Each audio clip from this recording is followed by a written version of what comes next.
What's up, guys, and welcome back to Book of Entertainment.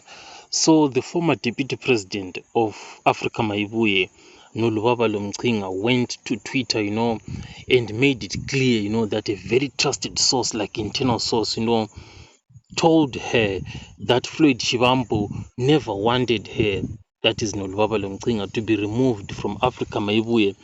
But somehow, Floyd Shivambu was defeated internally, during the process.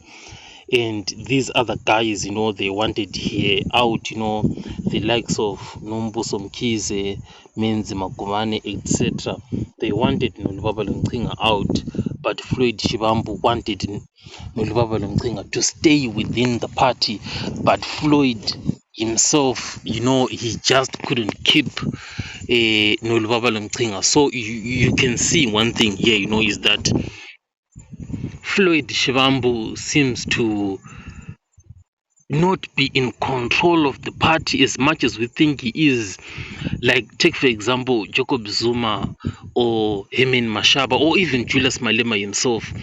No one can be expelled from those parties without, support or approval from those guys.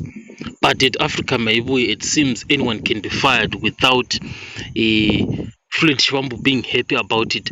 But on the other hand, it's a good thing because it shows that probably Africa Maibuye is a democratic party that follows internal processes.